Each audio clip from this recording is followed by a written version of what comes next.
स्वागत है आपका हमारे channel true crime story Hindi में। दर्शकों, हम यहाँ पर रोज क्राइम की सच्ची घटना लेकर आते हैं। आप पहली बार हमारे चैनल पर आए हैं तो कृपया चैनल को सब्सक्राइब जरूर करें। चलिए शुरू करते हैं आज की सच्ची घटना। सड़क पर पड़ी वो खूबसूरत महिला दर्द से बुरी तरह छटपटाते हुए बिलक बिलक कर चीख रही थी। उसके शरीर से गंधनुमा धुआं सा निकल रहा था। तड़पते हुए वो खुद को अस्पताल ले जाने की गुहार लगा रही थी। उसकी सफेद रंग की स्कूटी वहीं बराबर में खड़ी थी। उसके चेहरे पर असीम दर्द था। मौके पर लोगों की भीड़ तो एकत्र थी, लेकिन बदले जमाने की फितरत के हिसाब से कोई भी उसकी मदद के लिए आगे नहीं आ रहा था। लोग तमाशबीन बने खड़े थे। तभी एक महिला भीड़ को चीरते हुए आगे आई और लोगों को देखकर बोली, अरे, एसिड अटैक हुआ है इस बेचारी पर। शर्म आनी चाहिए तुम सबको। एक औरत तड़प रही है और तुम सब तमाशा देख रहे हो। तुम्हारी बहन बेटी होती तब भी ऐसे ही तमाशा देखते क्या? हम तो यहाँ अभी पहुंचे हैं, पुलिस को फोन भी कर दिया है, शायद आने वाली ही होगी। भीड़ में से एक व्यक्ति ने कहा तो महिला बोली, किसी की मदद के लिए पुलिस का इंतजार करना जरूरी है क्या? मैं अस्पताल ले जाती हूँ इसे। कहते हुए महिला आगे बढ़ी तो अन्य लोग भी साथ देने को तैयार हो गए। इत्तफाक से तभी पुलिस वहां आ पहुंची। दरअसल महिला पर एसिड अटैक की यह सनसनीखेज वारदात देश की राजधानी दिल्ली से सटे गाजियाबाद शहर के थाना कविनगर क्षेत्र स्थित संजय नगर के सेक्टर 23 केपी ब्लॉक चौराहे पर हुई थी। प्रत्यक्षदर्शियों ने जो कुछ पुलिस को बताया, उसके मुताबिक करीब 5:30 बजे वो महिला स्कूटी से जा रही थी। तभी बाइक पर सवार 2 लोग आए। उन्होंने उसे रोका और पलक झपकते ही साथ लाए डिब्बे से तेजाब उसके ऊपर उड़ेल दिया। जब तक लोग कुछ समझ पाते तब तक हमलावर वहां से भाग निकले। ये घटना 21 अगस्त 2018 की थी। इस घटना की सूचना मिलने पर पुलिस महकमे में हड़कंप मच गया, जिसके बाद थाना प्रभारी प्रदीप कुमार त्रिपाठी व सीओ आतिश कुमार सिंह घटनास्थल पर पहुंच गए। आनन फानन में महिला को अस्पताल ले जाया गया। डॉक्टरों ने तुरंत उसका उपचार शुरू कर दिया। महिला का चेहरा, हाथ, पैर, पेट व कमर का हिस्सा झुलस गया था। उसकी हालत गंभीर थी, लिहाजा उसे दिल्ली के सफदरजंग अस्पताल के लिए रेफर कर दिया गया। पुलिस अधिकारी भी अस्पताल पहुंचे। महिला बहुत ज्यादा बात करने की स्थिति में तो नहीं थी, फिर भी औपचारिक पूछताछ में उसने हमले में शामिल एक युवक का नाम पुलिस को बता दिया। उसके मुताबिक उसने साथियों के साथ मिलकर उस पर तेजाब से हमला किया था। जब वो अपने बेटे को स्कूटी से ट्यूशन की क्लास में छोड़कर वापस घर जा रही थी, तभी उस युवक ने अपने साथियों के साथ उस पर एसिड फेंका। पीड़िता के पति की तहरीर के आधार पर पुलिस ने राहुल नामक युवक को नामजद करते हुए उसके और उसके साथियों के खिलाफ आईपीसी की धारा 326A व 120B के अंतर्गत मुकदमा दर्ज कर लिया। एसएसपी वैभव कृष्ण ने अपने अधीनस्थों को इस मामले में तत्काल कार्रवाई के निर्देश दिए। सरेआम हुई इस वारदात की गूंज प्रदेश की सत्ता के शिखर लखनऊ तक भी पहुंची। मामला गंभीर था, लिहाजा मेरठ जोन के एडीजी प्रशांत कुमार भी अस्पताल पहुंचे और पीड़िता का हाल जाना। एडीजी ने एसएसपी को निर्देश दिए कि आरोपियों की तत्काल गिरफ्तारी हो। उन्हें किसी भी सूरत में बख्शा नहीं जाना चाहिए। पुलिस मामले की तहकीकात में जुट गई। पुलिस के सामने सबसे बड़ा सवाल यही था कि महिला पर तेजाबी हमला क्यों किया गया। पीड़िता चूंकि युवक को जानती थी तो ये बात साफ थी कि हमलावर का मकसद उसका चेहरा बिगाड़ना था। मामला प्रेम प्रसंग का लग रहा था। इस बात को बल तब मिला जब महिला के पति ने भी पुलिस को बताया कि राहुल उसकी पत्नी के साथ जबरन रिश्ता रखना चाहता था। वो उस पर साथ रहने का दबाव बनाता था। साथ ही उसने धमकी भी दी थी कि अगर वो उसके साथ नहीं रहेगी तो वह उसे किसी के साथ रहने लायक नहीं छोड़ेगा। पुलिस ने टीम बनाकर मुख्य आरोपी की तलाश शुरू कर दी। घटनास्थल वाले रास्ते के सीसीटीवी फुटेज भी देखे गए, जिसमें 2 युवक बाइक से जाते हुए दिख रहे थे, लेकिन बाइक का नंबर या उनके चेहरे नहीं दिख रहे थे। बाइक सवारों में से एक ने हेलमेट लगाया था, जबकि दूसरे ने चेहरे पर गमछा बांधा हुआ था। पुलिस ने महिला के मोबाइल से राहुल का मोबाइल नंबर हासिल कर लिया, जिससे नामता मिलने के साथ ही उसकी लोकेशन भी मिलनी शुरू हो गई। पुलिस ने उसकी गिरफ्तारी के लिए जाल बिछा दिया। अगले दिन पुलिस ने राहुल को गाजियाबाद स्थित हापुड़ चुंगी से गिरफ्तार कर लिया। उसके साथ एक अन्य युवक भी था। पूछताछ में उसने अपना नाम उमंग प्रताप बताया। वह भी राहुल के साथ घटना में शामिल था। पुलिस दोनों को थाने ले आए। पुलिस ने विस्तार से पूछताछ की तो दोस्ती, प्यार व नफरत में डूबी चौंकाने वाली कहानी सामने आई। नेहा संजयनगर की रहने वाली थी।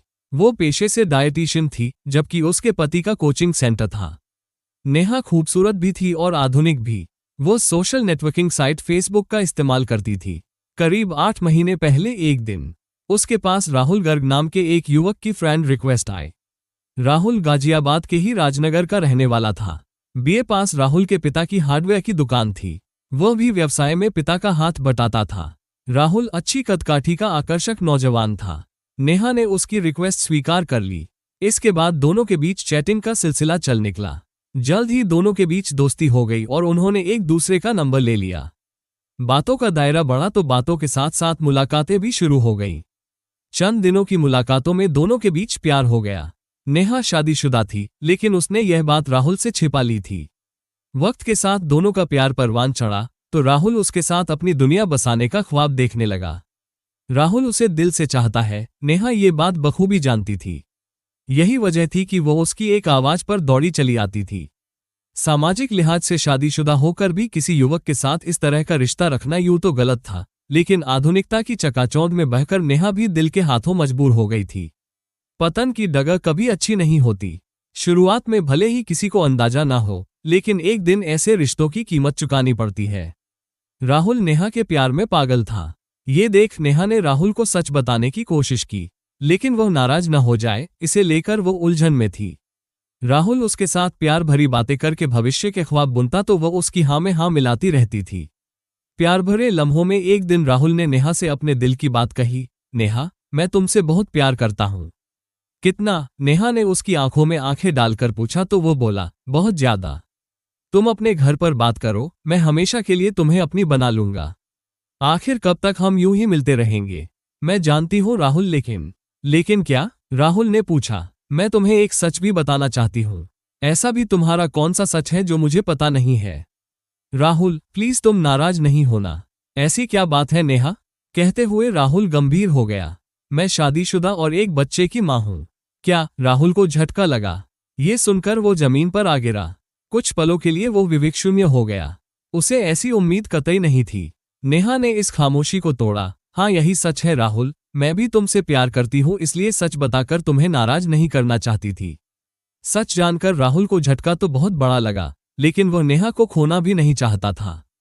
उसने बात को वहीं खत्म कर देना बेहतर समझा। समय अपनी गति से चलता रहा। 3 जून को राहुल का जन्मदिन था। नेहा ने उसे एक होटल में पार्टी दी।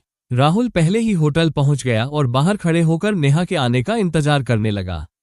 उसे ये देखकर झटका लगा कि नेहा को वहां छोड़ने के लिए एक फॉर्च्यूनर कार आई थी। कार सवार से वो हंस हंस कर बातें कर रही थी। राहुल ने जन्मदिन तो मनाया, लेकिन उसका माथा ठनक गया। पूछने पर नेहा ने बताया कि वो ऑटो से होटल आई थी। राहुल को शक हुआ कि नेहा के संबंध किसी अन्य के साथ भी है। इस बात को अभी 1 महीना ही बीता था कि राहुल ने एक बार फिर उसे फॉर्च्यूनर गाड़ी से उतरते देखा। इसके बाद राहुल के दिमाग में ये शक पूरी तरह घर कर गया कि नेहा न केवल उसे बल्कि अपने पति को भी धोखा दे रही है। उसके शक का इलाज नेहा ही कर सकती थी, लेकिन राहुल के ज्यादा सवाल जवाब करने से वह नाराज हो गई। दोनों के बीच इस बात को लेकर खूब झगड़ा हुआ। फलस्वरूप दोनों के बीच की दूरियां बढ़ गईं और नेहा ने फोन पर भी राहुल को इग्नोर करना शुरू कर दिया।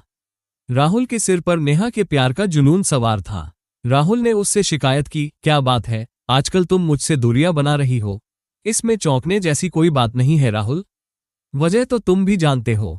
शक से रिश्ते नहीं चला करते। तुम्हारे पास शक का इलाज है, इलाज कर दो।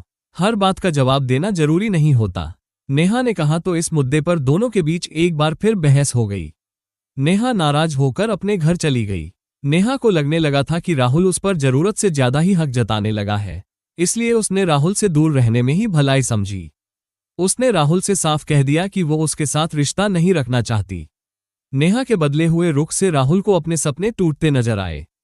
उसने राहुल की बार बार की कोशिशों के बाद भी उससे मिलना बिल्कुल ही छोड़ दिया। राहुल सिर्फ अपने शक का इलाज करना चाहता था, उसे छोड़ना नहीं। राहुल को जब लगा कि नेहा उससे पीछा छुड़ा रही है तो वो परेशान हो उठा। उसकी कुछ समझ नहीं आया। वो पारदर्शी रिश्ता रखना चाहता था। उसने नेहा को मनाने की बहुत कोशिश की। जब बात नहीं बनी तो उसने यह बात अपने साथी पुष्कर त्यागी व आयुषी त्यागी को बताए। राहुल ने उन्हें पूरी बात बताते हुए कहा, मैं बहुत उलझन में हूं। तुम दोनों को मेरे साथ नेहा के घर चलना होगा। उससे क्या फायदा? जब वो रिश्ता नहीं रखना चाहती तो तुम्हें भी उससे दूर हो जाना चाहिए। मैं उसे मनाने की कोशिश करूंगा। नहीं मानी तो उसके पति के सामने पोल खोल दूंगा। फिर शायद पति उसे छोड़ दे और वो मेरी हो जाए। उन दोनों को उसकी बात अजीब लगी, लेकिन चूंकि दोनों राहुल के दोस्त थे, इसलिए उन्होंने उसके साथ जाने का वादा कर लिया। 30 जुलाई को वे राहुल के साथ नेहा के घर पहुंच गए। राहुल को अचानक अपने घर आया देख नेहा के होश उड़ गए, लेकिन वो उसे भगा भी नहीं सकती थी। उसकी मुलाकात नेहा के पति व सास से भी हुई। राहुल ने उनके सामने नेहा से संबंध स्वीकार किए तो सबको झटका लगा। पीछा छुड़ाने के लिए नेहा को कहना पड़ा कि राहुल से उसकी दोस्ती रही है, लेकिन अब वो जबरन उसके पीछे पड़ा है। नेहा ने राहुल को चेतावनी भरे लहजे में कहा, मेरा घर उजाड़ने की कोशिश मत करो राहुल, तुम सुधर जाओ वरना मैं तुम्हारे खिलाफ पुलिस में रिपोर्ट दर्ज करा दूंगा। आइंदा मेरे रास्ते में आने की कोशिश भी मत करना वरना मुझसे बुरा कोई नहीं होगा। बात न बनती देख राहुल ने भी धमकी भरा लहजा अपनाया, अभी तो मैं चला जाता हूं, लेकिन ध्यान रखना नेहा, मैं भी इतनी आसानी से पीछा छोड़ने वाला नहीं हूं। राहुल वहां से निकल गया। नेहा के लिए राहुल से रिश्ता रखना अब गले की फांस बन चुका था। वो अपने निर्णय पर पछता रही थी। वो उससे पीछा छुड़ाना चाहती थी, लेकिन राहुल किसी भी सूरत में उससे दूर होने के लिए तैयार नहीं था। वो उसे जबरन अपना बनाना चाहता था। नेहा ने सोचा था कि वक्त के साथ राहुल उसे भूल जाएगा और पीछा छोड़ देगा, लेकिन ये सिर्फ उसकी सोच थी। दूसरी तरफ जब राहुल को इस बात का भरोसा हो गया कि नेहा अब उसकी होने वाली नहीं है, तो उसने उसे सबक सिखाने की ठान ली। कई दिनों की दिमागी उथल पुथल के बाद उसने ये खतरनाक निर्णय ले लिया कि वह तेजाब डालकर नेहा के चेहरे को हमेशा के लिए बिगाड़ देगा। राहुल का एक दोस्त था उमंग प्रताप। बीएससी पास उमंग गाजियाबाद के शास्त्री नगर में रहता था और वह एसएससी परीक्षा की तैयारी कर रहा था। उमंग की एक बार बुरे वक्त में राहुल ने मदद की थी। राहुल ने उसे 5,000 रुपये उधार दिए थे। राहुल जानता था कि उमंग पर उसका एहसान है, इसलिए वो उसका साथ जरूर देगा। हुआ भी बिल्कुल ऐसा ही। उसने अपने दोस्त उमंग को पूरी बात बताकर अपना साथ देने के लिए तैयार कर लिया। उमंग ने राहुल को समझाने की कोशिश भी की, मगर वो कुछ भी सुनने को तैयार नहीं था। जल्द ही उसने उमंग की मदद से एक डिब्बे में तेजाब का इंतजाम कर लिया। ये 11 अगस्त की बात थी। राहुल ने अगले कुछ दिन नेहा को फोन किए ताकि बात बन जाए, लेकिन उसने उसे जरा भी भाव नहीं दिया तो वह भना गया। वो जानता था कि हर शाम नेहा अपने बच्चे को ट्यूशन छोड़ने जाती है। उसने नेहा पर 20 अगस्त को तेजाब डालने की योजना बना ली। वो उमंग के साथ बाइक पर सवार होकर निकल गया। पहले उसने शराब पी और फिर पी ब्लॉक चौराहे पर जाकर खड़ा हो गया। उमंग प्रताप बाइक चला रहा था, जबकि वो तेजाब का डिब्बा लिए पीछे बैठा था। बाइक का नंबर छिपाने के लिए उन्होंने उस पर सफेद कागज चिपका दिया था। जैसे ही नेहा वहां आए तो राहुल ने उसे रोका और तेजाब डाल दिया। तेजाब डालने के बाद दोनों शास्त्री नगर केडी ब्लॉक पहुंचे। यहां उमंग ने बाइक अपने घर पर खड़ी की और राहुल ऑटो से गोविंदपुरम पहुंचा। यहां से उसने अपनी कार उठाई और मुरादनगर, मोदीनगर होते हुए वो हरिद्वार की तरफ निकल गया। राहुल ने सबूत नष्ट करने के लिए घटना के वक्त पहने हुए कपड़े भी रास्ते में जला दिए और डिब्बा फेंक दिया। अगले दिन वह आ गया। उस दिन वो उमंग के साथ जब बाइक पर कहीं जा रहा था, तभी पुलिस ने दोनों को गिरफ्तार कर लिया। पुलिस ने आरोपियों की निशानदेही पर घटना में प्रयुक्त तेजाब का खाली डिब्बा, वारदात में इस्तेमाल की गई बाइक, दोनों के मोबाइल फोन और घटना के समय पहने गए कपड़े अधजली हालत में बरामद कर लिए। पुलिस ने मदद के लिए आगे आए और नेहा को अस्पताल पहुंचाने में मदद करने वाली संजयनगर की महिला कांता देवी को प्रशस्ति पत्र देकर सम्मानित किया। वहीं पुलिस को कॉल करने वाले युवक अमित शर्मा की भी सराहना की। पुलिस ने दोनों आरोपियों को अदालत में पेश किया, जहां से उन्हें 14 दिनों की न्यायिक हिरासत में भेज दिया गया। नेहा ने भावनाओं में बहकर इस तरह किसी से रिश्ता न बनाया होता तो शायद ऐसी नौबत कभी नहीं आती। वहीं राहुल ने भी नेहा के पीछे न पड़कर विवेक का परिचय दिया होता तो उसका भविष्य भी चौपट होने से बच जाता। उसने जो दुख नेहा को दिया, उसकी भरपाई मुश्किल है। पुलिस के ढीले रवैये का ही नतीजा है कि एसिड अटैक की घटनाएं आए दिन बढ़ती जा रही हैं। 21 अगस्त को गाजियाबाद में एसिड अटैक की घटना के बाद सीमावर्ती जिले बुलंदशहर में भी एक महिला को शिकार बनाया गया। वो महिला कोई और नहीं बल्कि बहुविवाह और हलाला को लेकर चर्चा में आई शबनम रानी थी। 13 सितंबर 2018 को शबनम रानी अपने बच्चे के साथ बुलंदशहर के एसपी से मिलने जा रही थी।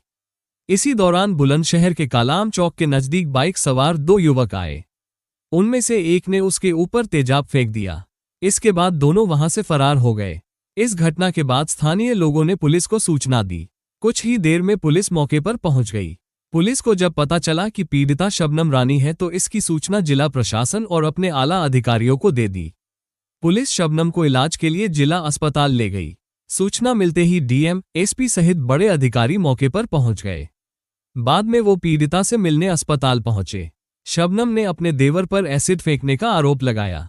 दरअसल सन 2010 में शबनम की शादी शरीयत के अनुसार हुई थी। बाद में वो 3 बच्चों की मां भी बनी। सब कुछ ठीक चल रहा था कि उसी दौरान शबनम के पति ने किसी महिला से दूसरी शादी कर ली। इसके बाद शबनम पर परेशानियां बढ़ने लगीं। पति बात बेबात पर उसे मानसिक रूप से प्रताड़ित करने लगा। आरोप ये है कि शबनम के पति ने उसे 3 तलाक दे दिया। इसमें शबनम का तो कोई कसूर ही नहीं था, वो तो पति की ज्यादतियों में पिस रही थी। उसने अपनी परेशानी अपने रिश्तेदारों को बताई। रिश्तेदारों ने शबनम के पति से बात की तो उसने कहा कि वो शबनम को 3 तलाक दे चुका है। यदि इसे उसके साथ रहना है तो शबनम को अपने देवर से हलाला करवाना होगा। शबनम इसके लिए तैयार नहीं हुई, बल्कि उसने मुस्लिम समाज में चल रही बहुविवाह और हलाला के खिलाफ आवाज उठाने का फैसला लिया। बता दें कि निकाह हलाला के अंतर्गत अगर 3 तलाक दी गई महिला अपने पति के पास वापस जाना चाहती है तो उसे एक अन्य मर्द से शादी करनी होगी, फिर उस मर्द को तलाक देना होगा। इसके बाद ही वह अपने पति से शादी कर सकती है। शबनम इस परंपरा के खिलाफ थी। शबनम अपने देवर के साथ हलाला के लिए तैयार नहीं हुई, लिहाजा बहुविवाह और हलाला को असंवैधानिक करार दिए जाने के लिए शबनम रानी ने सुप्रीम कोर्ट में एक याचिका दायर कर दी। याचिका दाखिल करने के बाद शबनम को धमकियां मिलनी शुरू हो गईं। ससुराल वालों ने तो शबनम को परेशान करने के लिए उसके घर के पानी की सप्लाई तक काट दी थी। उसके साथ बदसलूकी की जाने लगी थी। पति और देवर तो हाथ धोकर उसके पीछे पड़ गए थे। बहरहाल शबनम ने तेजाब हमले का आरोप अपने देवर पर लगाया है। अस्पताल में उसकी हालत गंभीर बनी हुई है। इस संबंध में शबनम की तरफ से प्रोटेक्शन की मांग को लेकर सुप्रीम कोर्ट में एक याचिका दाखिल की गई। सुप्रीम कोर्ट के चीफ जस्टिस दीपक मिश्रा की अगुवाई वाली बेंच ने बुलंदशहर के सीएमओ को निर्देश दिया है कि वो शबनम रानी का इलाज सुनिश्चित कराएं। साथ ही जिला प्रशासन को भी निर्देश दिए हैं कि शबनम रानी को सुरक्षा मुहैया कराई जाए। कोर्ट में सुनवाई के दौरान उत्तर प्रदेश सरकार के additional advocate general Aishwarya Bhati भी मौजूद थे। उन्होंने कहा कि शबनम रानी को सुरक्षा प्रदान कर दी गई है। कोर्ट ने यह भी कहा कि अगर कोई मुआवजे की स्कीम है और इसके लिए कोई अर्जी दाखिल की गई है तो उसका निपटारा 2 हफ्ते के भीतर कर दिया जाए। मिलते हैं दर्शकों एक और सच्ची कहानी लेकर, तब तक अपना ख्याल रखें और जुर्म के खिलाफ लड़ने की इस मुहिम में हमारा साथ देने के लिए कृपया चैनल को सब्सक्राइब और वीडियो को लाइक जरूर करें। जय हिंद।